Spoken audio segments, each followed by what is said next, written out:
Thank you for the question. I would like to go back and address the issue of how this started.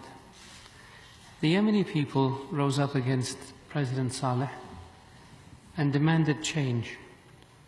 And the GCC countries, including Saudi Arabia, worked in order to come up with a compromise that would spare Yemen harm and minimize bloodshed.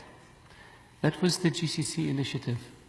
The GCC initiative set the stage for the change in government from Saleh to Hadi.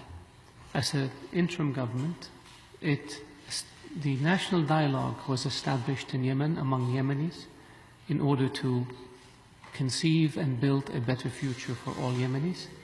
And the national dialogue did tremendous work in terms of the governance of Yemen, in terms of the rights of Yemeni citizens, in terms of the government structure, in terms of what kind of constitution they want.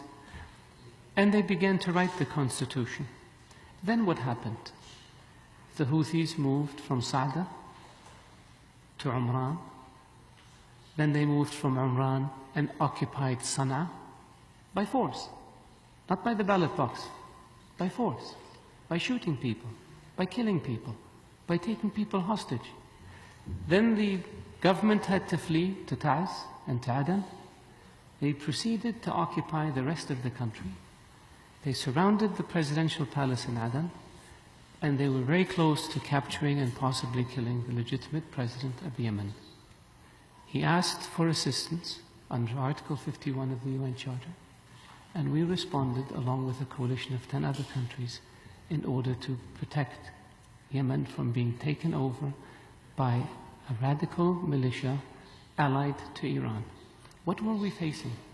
We were facing a radical militia, a virtual Hezbollah, that was now in possession of a government, a central bank, which they proceeded to loot incidentally to the tune of $100 million a month, with ballistic missiles and with an air force. This represented a clear and present danger to the Kingdom of Saudi Arabia. We saw ballistic missiles being deployed along our border. We responded. We have no interest in Yemen.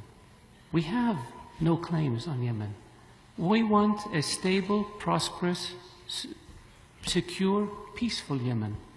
We have a large community of Yemenis in Saudi Arabia. We've had them for a very long time.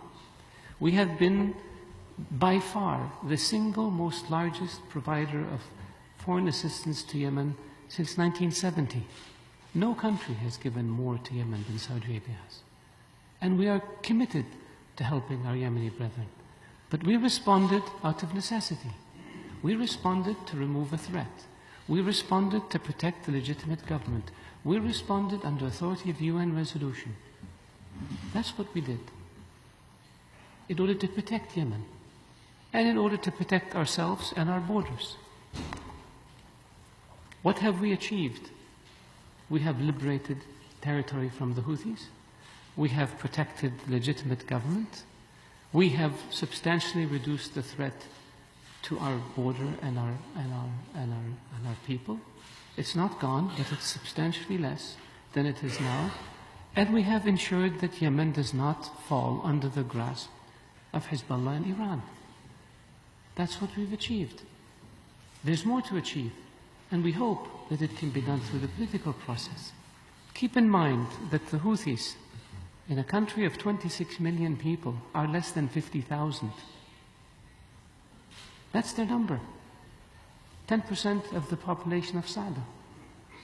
That's who we have. And they want to take over a country, and they want to have the right to have veto power over that country.